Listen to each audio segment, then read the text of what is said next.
Hi friends, இன்றைக்கி நம்ம பார்க்க போகிறது பச்சை பயிரை வச்சு சூப்பரான ஹெல்த்தியான ஒரு தோசை தாங்க பண்ணியிருக்கிறோம். இந்த தோசையை நம்ம 3 விதமாக பண்ணியிருக்கோங்க. ரொம்பவே டேஸ்ட்டாகவும் ஆரோக்கியமான இந்த தோசையை டயபிட்டிஸ் இருக்கிறவங்க கூட நீங்கள் எடுத்துக்கிட்டிங்கன்னா ரொம்ப நல்லதுங்க. அப்புறம் பார்த்திங்கன்னா வெயிட் லாஸ் பண்ணுறவங்கனாலும் சரி பண்ணாதவங்கனாலும் சரி காலையில் பிரேக்ஃபாஸ்ட்டுக்கு இந்த மாதிரி எடுத்துக்கோங்க. ரொம்பவே ஹெல்த்தியாக இருக்குங்க. சரி வாங்க இந்த தோசை எப்படி பண்ணலான்னு சட்டுன்னு பார்த்துடலாம்.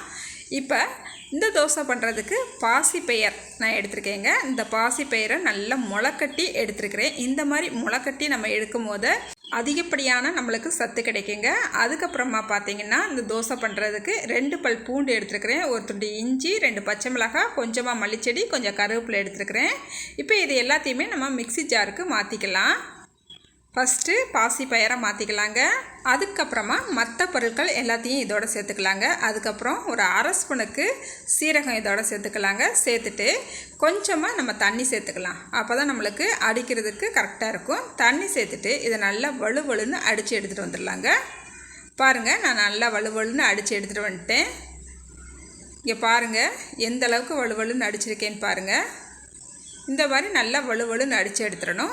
இந்த மாவை நம்ம புளிக்க வைக்கணும்னு அவசியம் கிடையாதுங்க. அப்படியே நம்ம தோசை ஊற்றிக்கலாம். கொஞ்சமாக மிக்ஸி சாரை அலசிட்டு அந்த தண்ணி சேர்த்துருக்கிறேன். கொஞ்சம் இந்த மாவுக்கு தேவையான அளவு உப்பு சேர்த்துக்கலாம். நீங்கள் கல் உப்பு கூட மாவு அரைக்கும் போதே சேர்த்துட்டு கூட நீங்கள் அரைச்சிக்கலாங்க. இப்போ நல்லா கலந்து விட்டுக்கலாம். கொஞ்சம் இந்த மாவு வந்து கொஞ்சம் தண்ணியாக தான் இருக்கணும், ரொம்ப கெட்டியாக இருக்க வேண்டாம். அப்போ தான் தோசை ஊற்றும் போது நம்மளுக்கு நல்லா இருக்குங்க. இப்போ ஒரு தோசைக்கல் அடுப்பில் வச்சுக்கிட்டு நல்லா எண்ணெயை சுற்றி தடையை விட்டுக்கிட்டாச்சுங்க. அதுக்கப்புறமா 1/4 கரண்டி மாவு எடுத்துகிட்டு நல்லா தோசை ஊற்றிக்கலாம். தோசை ஊற்றிட்டு அடுப்பை மிதமான தீலையே வச்சுட்டு இதை நல்லா வேக விடலாம். சுற்றி கொஞ்சமாக எண்ணெய் சேர்த்துக்கலாம். நான் இன்றைக்கி நல்லெண்ணெய் தான் சேர்த்துருக்கிறேன். நல்லா ஒன் சைடு வெந்தா பிறகு திருப்பி போட்டுக்கலாம். எடுக்கிறதுக்கு கஷ்டமே இருக்காதுங்க, ஈஸியாக நம்மளுக்கு எடுக்கிறதுக்கு வந்துடும். இப்போ பாருங்கள், இந்த சைடுமேவும் நம்மளுக்கு நல்லா வெந்து வந்துருச்சு. தோசையை பாருங்கள், கலர்ஃபுல்லாக நல்லா சூப்பராக இருக்குது, நல்லா செவந்து வந்திருக்குது. வாசனையுமே நல்லா கமகமன்னு சூப்பராக இருக்குங்க. இப்போ நம்ம இந்த தோசையை எடுத்துக்கலாம். நல்லா பிளேட்டுக்கு மாற்றிக்கிட்டேங்க. இப்போ நம்ம இன்னொரு தோசை ஊற்றிக்கிற போகிறோம். இப்போ தோசைக்கல்லில் மறுபடியும் லைட்டாக எண்ணெய் தடவி விட்டுக்கலாங்க. அதுக்கப்புறமா அதே போல் 1/4 கரண்டி நம்ம மாவு எடுத்து தோசை ஊற்றிக்கலாங்க. இப்போ கொஞ்சமாக எண்ணெய் விட்டுக்கலாம். எண்ணெய் விட்டுட்டு மேலே நம்ம வெங்காயத்தை பொடிசாக கட் பண்ணி வச்சுருக்கிறேன், அதை சேர்த்துக்கலாம். அதுக்கப்புறமா கேரட்டை வந்து நல்லா துருவி வச்சுருக்கேன். இந்த கேரட்டையும் கொஞ்சமாக அப்படி சேர்த்துக்கலாம்.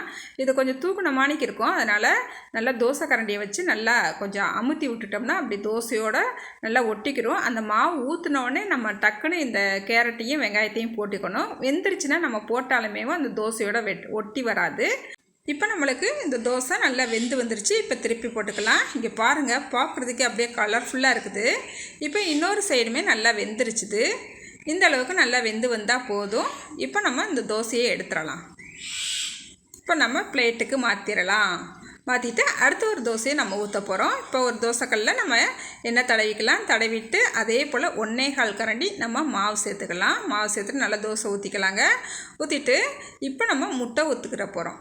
இப்போ முட்டையை உடச்சி இதில் சேர்த்துக்கலாம். ஒரே இடத்துல முட்டை அப்படியே இருக்க வேண்டாம். ஒரு ஸ்பூனு இல்லை இந்த மாதிரி கத்தி வச்சு நல்லா எல்லா பக்கமும் படுறாப்பில் வச்சுட்டு அதுக்கப்புறமா மேலே கொஞ்சமாக வெங்காயம் சேர்த்துக்கலாம். அதுக்கப்புறம் மல்லிச்செடி கொஞ்சம், அதுக்கப்புறமா கருவேப்பிலை கொஞ்சம் சேர்த்துருக்குறேன். இப்போ லைட்டாக சுற்றி நல்லெண்ணெய் விட்டுக்கலாங்க. அதுக்கப்புறமா மிளகுத்தூள் லைட்டாக இப்போ சேர்த்துக்கலாம். அதுக்கப்புறமா நம்ம இந்த முட்டைக்கு மட்டும் லைட்டாக தூளுப்பு சேர்த்துக்கலாம். அதுக்கப்புறம் மறுபடியும் மிளகுத்தூள், இன்னும் கொஞ்சம் நல்லா ஸ்ட்ராங்காக மிளகுத்தூள் போட்டுக்கிறேங்க. போட்டுட்டு இப்போ நல்லா ஒன் சைடு வெந்துருச்சு. இப்போ நம்ம இந்த தோசையை திருப்பி போட்டுக்கலாங்க. வாசம் சூப்பராக வருது. இந்த தோசை நம்ம ஊற்றும் போது எடுக்கிறதுக்குமே ஈஸியாக தாங்க இருக்கும். டக் டக்குன்னு நம்மளுக்கு வந்துடும். இப்போ இந்த சைடு நல்லா வேக விட்டுறாச்சு. பாருங்கள், முட்டை தோசையும் நம்மளுக்கு சூப்பராக ரெடி ஆயிடுச்சுங்க. ஒரே மாவில் நம்ம விதவிதமாகவும் இந்த மாதிரி தோசை செஞ்சு சாப்பிட்டுக்கலாங்க. காலையில் பிரேக்ஃபாஸ்ட்டுக்கு இந்த மாதிரி விதவிதமாக குழந்தைகளுக்கும் பெரியவங்களுக்கும் செஞ்சு கொடுங்க, விரும்பி சாப்பிடுவாங்க. ஆனால் இந்த தோசை அப்படி சுட்ட உடனே சுட சுட சாப்பிட்றணுங்க, அப்போ தான் டேஸ்ட்டு சூப்பராக இருக்குது. இப்போ நான் தோசையெல்லாம் ஊற்றிக்கிட்டாச்சு. இன்றைக்கி காலையில் பிரேக்ஃபாஸ்ட்டுக்கு பார்த்தீங்கன்னா நான் இன்றைக்கி ஒரு முட்டை தோசை சாப்பிட்டுக்கிட்டேங்க. அப்புறம் இந்த தோசை நம்ம இன்றைக்கி அரைச்ச மாவுக்கு வந்து 5 தோசை வந்துச்சுங்க. நான் ஒரே ஒரு தோசை சாப்பிட்டுக்கிட்டேன். அதுக்கப்புறமா மீதமுள்ள தோசைகளை சாப்பிடல, எங்கள் வீட்டுக்காரர் என்னோட பொண்ணு சாப்பிட்டுக்கிட்டாங்க. அவங்க 2 பேத்துக்குமே ஆளுக்கு ஒரு முட்டை தோசையை ஊற்றி கொடுத்தாச்சுங்க. நம்ம இன்னைக்கு பாசிப்பயிர் மட்டும்தான் இந்த தோசைக்கு யூஸ் பண்ணியிருக்கோங்க. தோசையோட டேஸ்ட்டு வேறு லெவலில் சூப்பராக இருக்குங்க. முட்டை தோசைனாலும் சரி, சாதா தோசைனாலும் சரி, கேரட் வெங்காயம் போட்ட தோசைனாலும் சரி, எல்லா தோசையுமே சாப்பிட்றதுக்கு சூப்பராக இருக்குங்க. இன்றைக்கி நம்ம தேங்காய் சட்னியும் தக்காளி சட்னியும் வச்சு தான் இந்த ரெசிபி பண்ணியிருக்கோம். ரொம்பவே டேஸ்ட்டாக வந்திருக்குது. இதே அளவுகளோட இந்த மாதிரி நீங்கள் ஹெல்த்தியான தோசையை செஞ்சு சாப்பிடுங்க. ஆரோக்கியமாக இருங்க. செஞ்சு சாப்பிட்டுட்டு எப்படி வந்துச்சுன்னு மறக்காமல் கமெண்ட்டில் சொல்லுங்கள். அடுத்த ஒரு வீடியோவில் பார்க்கலாங்க. பாய்.